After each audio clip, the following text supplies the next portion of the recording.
L'original.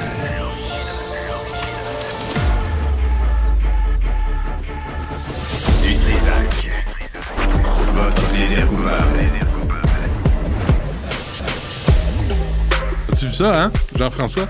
Pas de délai, pas rien. Assis à ma place, comme un bon garçon. Bonjour tout le monde, bienvenue à l'émission. Mardi 11 juin 2024. Stéphanie, bonjour. C'est vrai qu'il faut nommer ton assiduité. T'as pas le choix, sinon il se passe comme rien. T'es pas arrivé en retard une fois. Ouais. Est-ce que le docteur est pas loin? Il est pas là?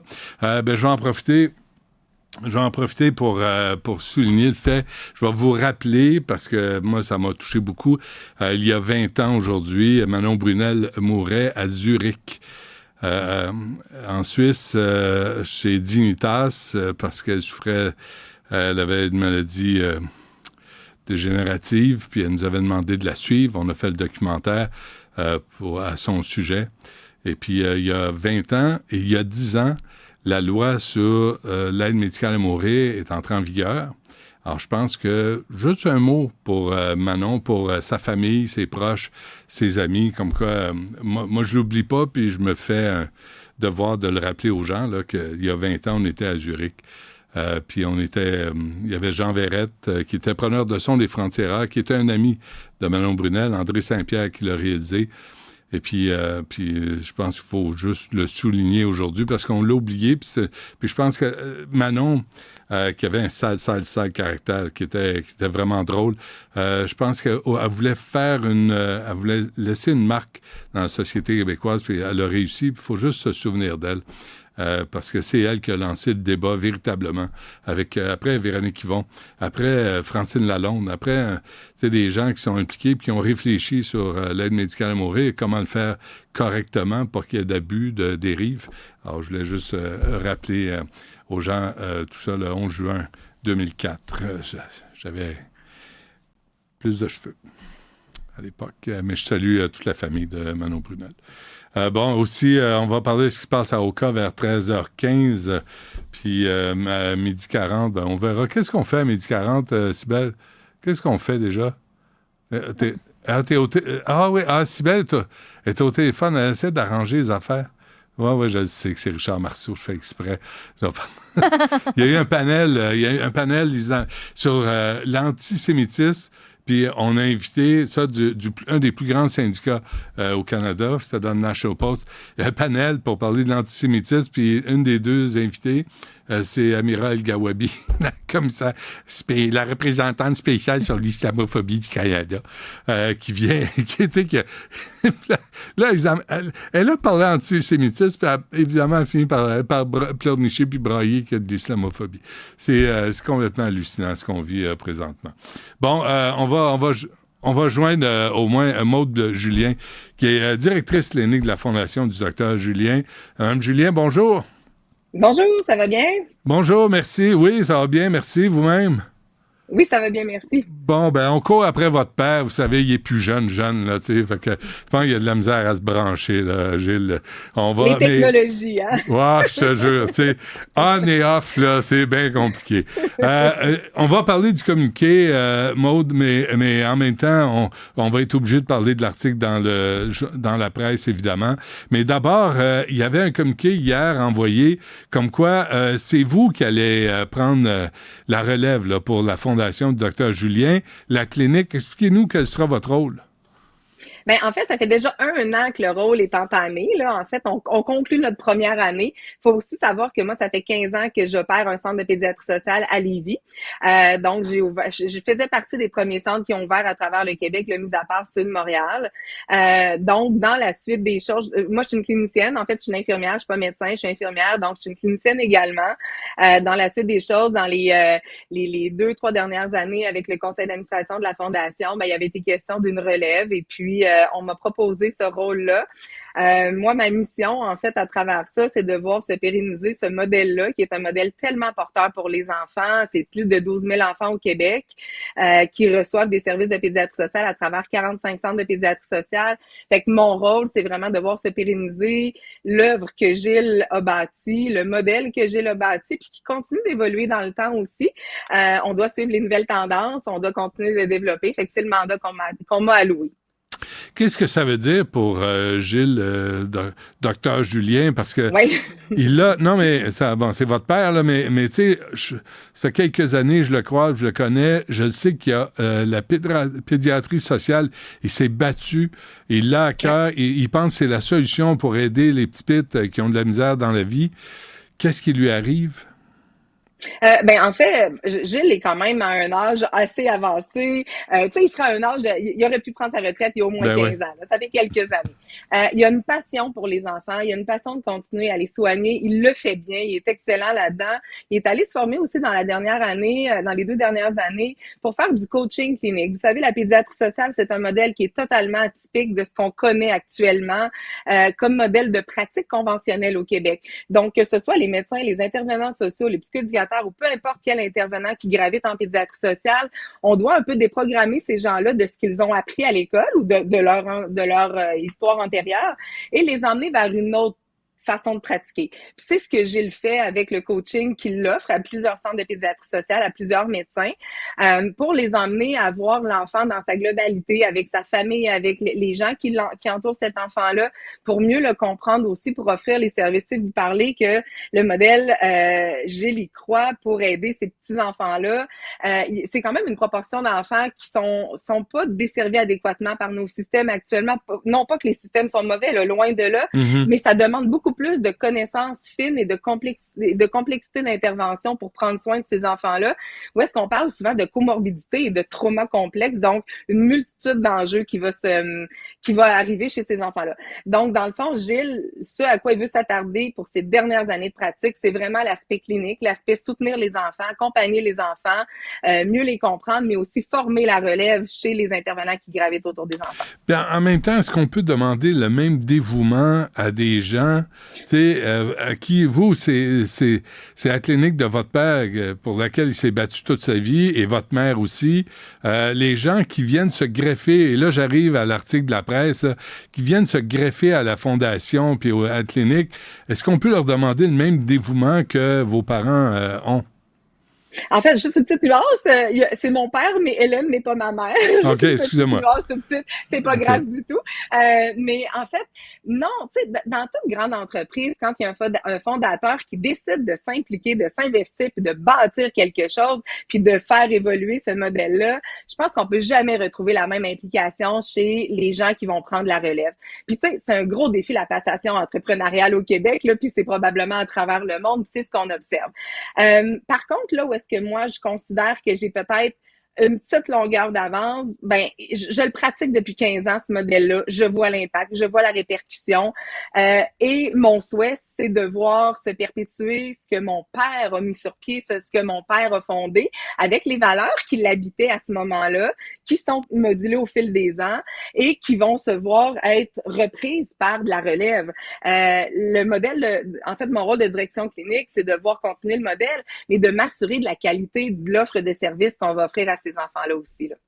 OK, là, on dit, je vais vous lancer une couple d'affaires, Maude. Est-ce que Dr. Julien est au téléphone? OK, on va lui dire bonjour, Gilles. Gilles, bonjour. Bonjour, M. Dutrisac. Bonjour, ouais, lâche-moi donc, toi, avec M. Dutrisac. Là, on a fait le tour, Gilles, avec Maude, de la passation des pouvoirs, là, puis je pense que la Fondation est en de bonnes mains avec ta fille. Mais là, comment tu réagis à cet article là, dans la presse qui dit que là, il y a un climat toxique, un climat de travail qui s'est détérioré à la Fondation, des directeurs généraux qui sont succédés à la tête, puis ils se font virer ou ils démissionnent.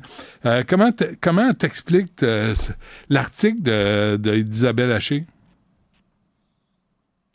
Ça m'a beaucoup bouleversé quand j'ai vu ça tôt ce matin. Là, j'en croyais pas mes oreilles. C'est parce que oui, il y a des choses de vraies. Là, on est en pleine reconstruction, on est en plein changement, on est en pleine évolution de la nouvelle fondation d'État Julien, plus philanthropique. Ça inquiète le personnel, clairement. Il y a eu des... Mais moi, je ne suis pas mêlé vraiment à la gestion. Je suis mêlé à la clinique, là, surtout. Je suis directeur en clinique, Maud aussi, d'ailleurs.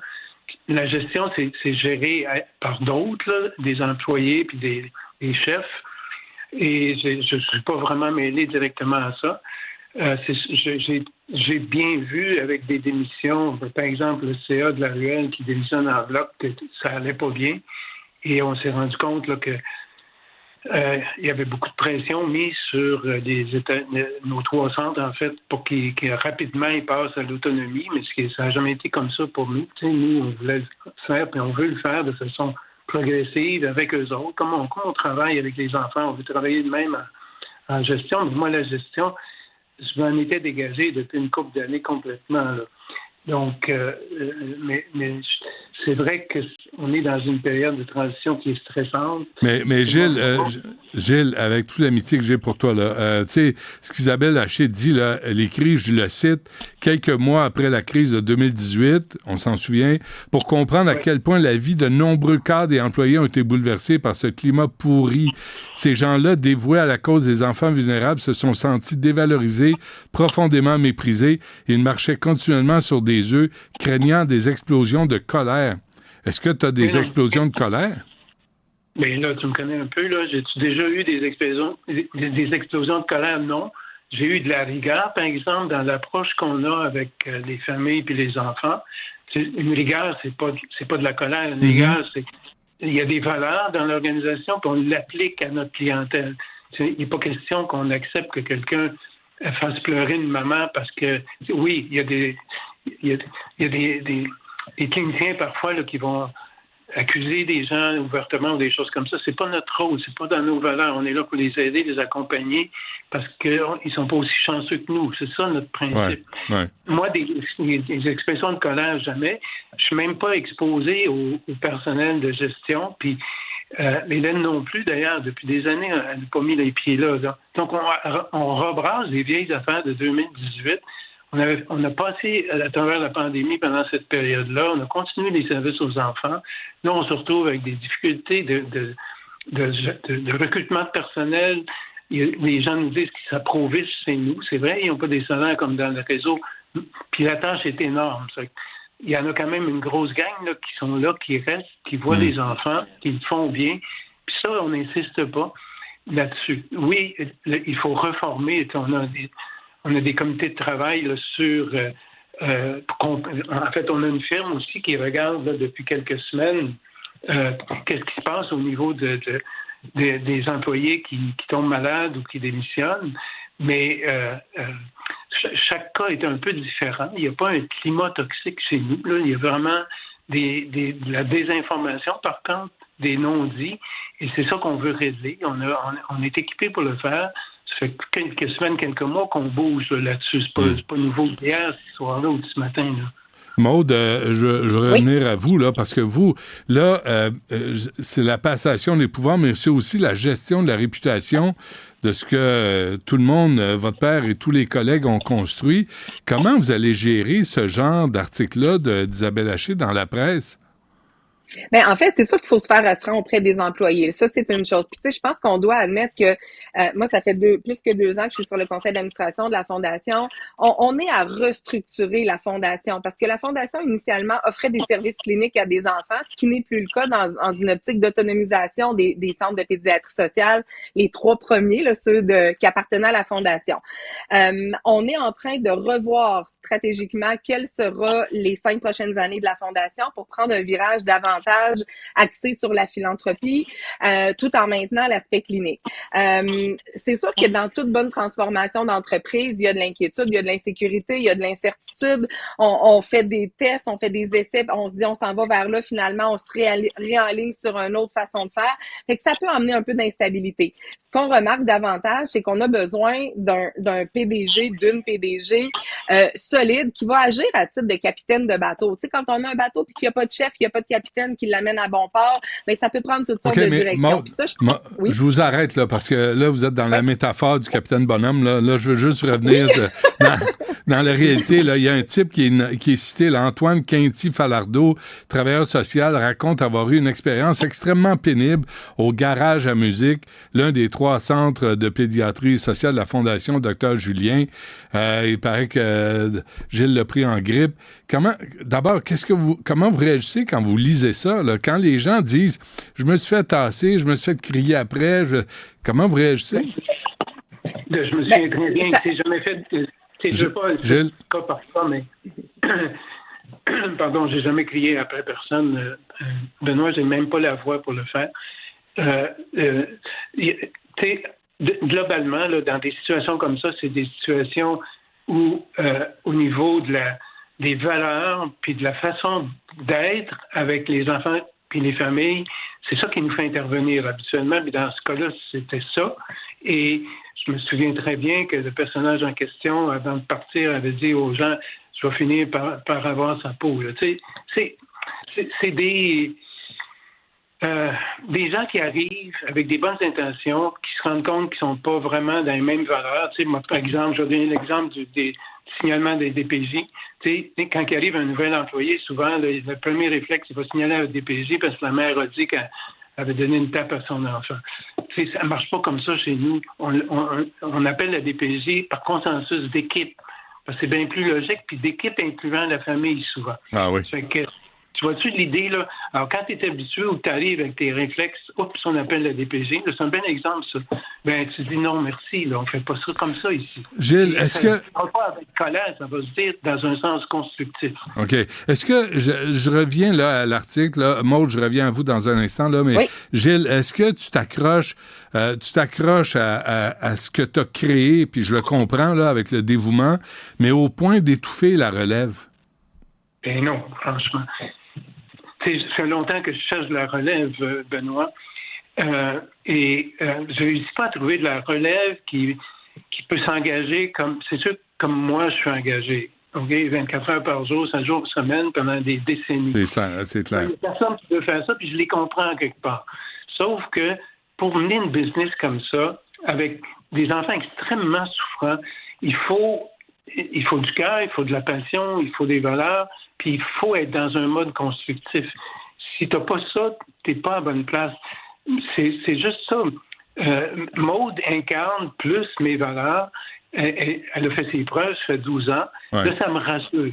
Mais j'ai jamais mis de côté quelqu'un qui voulait collaborer, mais j'ai jamais trouvé quelqu'un qui voulait prendre mes souliers puis continuer. Tu peux pas faire une entreprise comme ça, tu peux pas avancer si tu n'es pas passionné puis tu donnes pas un peu ta vie à ça. Mais les directeurs généraux ont l'air à dire « Tasse-toi, Gilles, nous, on veut travailler à notre façon. » Ah ben oui, ça, c'est arrivé aussi. Mais ça va bien. Il y a toujours une lune de miel de 6 mois. Puis après ça, tasse-toi, Gilles. Je t'ai écouté, je suis capable de faire les mêmes discours que toi. Je suis capable de faire... Non, ça me donne pas confiance. Puis je ne laisserai pas une entreprise que j'ai montée pendant 40, 50 ans entre les mains de quelqu'un qui dit tasse-toi, Gilles, puis qui ne respecte pas la vision, la mission puis les valeurs d'une organisation. Ouais. C'est ça qui se passe. C'est toujours relié à ça. C'est toujours relié aux soins des enfants. Puis, malheureusement, dans l'article, ces articles-là, ils sortent juste le négatif. Ils ne sortent pas tout ce qu'on a fait pour 12 000 enfants au Québec, puis 15 000, puis 20 000, comme on veut. Il n'y a personne qui est capable, d'autre qui est capable de faire ça. Ouais, Maude, là, vous êtes la nouvelle boss, là. Clinique. mais est-ce que vous allez... Qu'est-ce que vous allez faire? Est-ce que vous allez appeler Isabelle Haché? Vous allez appeler la presse? Vous allez convoquer les employés? Qu'est-ce qui va se passer, là? Ben, c'est sûr que là, les employés, nous, on est déjà sur le dossier là, depuis ce matin avec les employés. Mais tu sais, on veut miser sur vraiment les services aux enfants. Gilles le dit, c'est 12 000 enfants au Québec. Quand on a ce type de message-là qu'on envoie à une population générale, c'est sûr que ça vient fragiliser l'offre de services que les 45 centres de pédiatrie sociale offrent à travers le Québec à ces enfants-là. Parce qu'il faut comprendre dans nos façons de se financer, c'est qu'on a une proportion qui arrive du gouvernement qui représente à peu près un tiers. Le reste, c'est des partenaires, des donateurs, des gens qui nous aident à soutenir cette mission-là. Fait que c'est triste parce qu'on s'attaque aux enfants, puis je suis là pour témoigner que les enfants en ont grandement besoin. On a besoin de ces services-là. Malheureusement, on a un État, on le disait tout à l'heure, qui n'arrive pas à offrir les services complets à des enfants qui vivent vraiment de façon très vulnérable. Donc, on va miser sur ce message-là de continuer de soutenir les enfants parce que c'est là que le réel besoin se retrouve. Pour les autres dossiers, il y a déjà des choses qui sont enclenchées de par la Fondation Fondation depuis les derniers mois, dernières années, pour revoir certaines choses, revoir certaines façons de faire, pour rassembler les troupes aussi. Fait que ça, on va continuer de le faire. Moi, je le fais dans ma zone à Lévis là, depuis 15 ans. Ouais. Et puis, on travaille au quotidien avec ces gens-là à ce qui offre les meilleurs services aux enfants. C'est ça qu'on va continuer à faire finalement. Là. OK. Gilles, il y a eu la crise en 2018 là, avec le même genre d'article. Là. Est-ce que ça peut tuer la fondation du docteur Julien? Je te dirais que oui, parce que ça va chercher les gens, ça change l'image. À partir d'un article, à partir d'une phrase, des fois, tu peux vraiment faire en sorte que quelque chose de bon puisse s'effondrer. Et j'ai peur de ça. Et je veux pas ça. Les enfants du Québec ne méritent pas ça.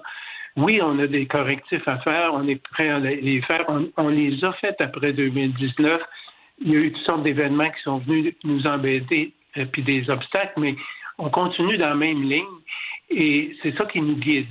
Mais c'est sûr que quand on produit des documents comme ça, ça met à risque une organisation qui fait la fierté du Québec, parce que le gouvernement du Québec nous appuie encore, puis ils veulent nous appuyer parce qu'on change quelque chose fondamentalement, des milliers de leurs enfants pour en faire des citoyens impliqués, puis modèles, puis heureux.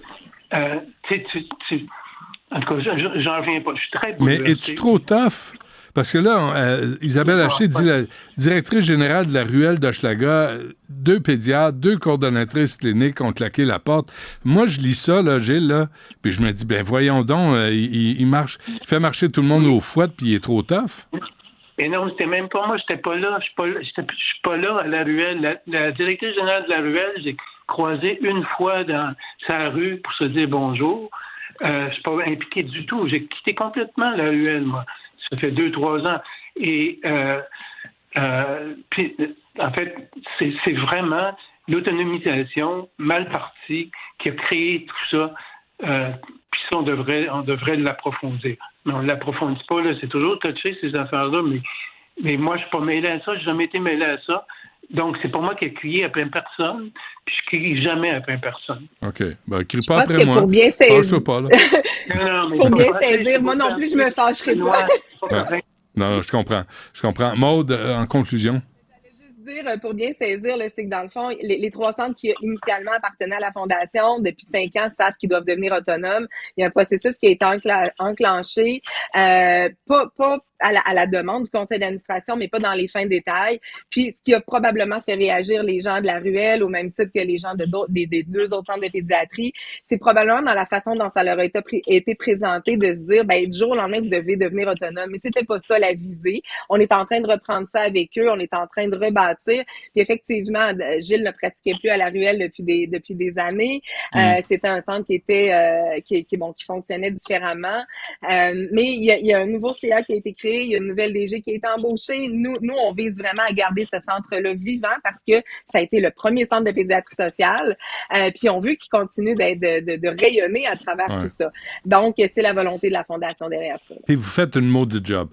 Sincèrement, là, c'est juste l'horaire, c'est vrai, la paye, le dévouement que ça prend pour faire ce que vous avez fait, ce que Gilles a fait pendant 10 ans, 40 ans. 5 ans. Bon, OK, arrête de te vanter, là, tu sais. C'est pas de ma faute si t'es vieux, Gilles. Mais ça, tu dis, est-ce que ça commence à virer une job de salissage, là, à la presse? Là? Ben, j'ose pas parler de ça. C'est touché, encore une fois. C'est compliqué. Je comprends pas la presse qui sachant sur une organisation comme la nôtre, qu'il y a des problèmes de gouvernance, on est d'accord. De climat de travail occasionnel aussi, on est d'accord qu'on y travaille, mais le travail qu'on fait depuis toujours, qui n'est pas reconnu comme ça, tu sais, jamais dans cet article-là, tu vois le mot enfant. C'est normal, c'est notre business, les enfants en grande difficulté. Oui. Gilles Julien, Maude, bonne chance à vous. Puis on va sûrement se reparler au cours des prochaines années. Si je me rends là, je suis pas sûr de la santé de votre père. Gilles, c'est toujours un plaisir. Porte-toi bien, puis on se reparle. Merci. Merci. Merci.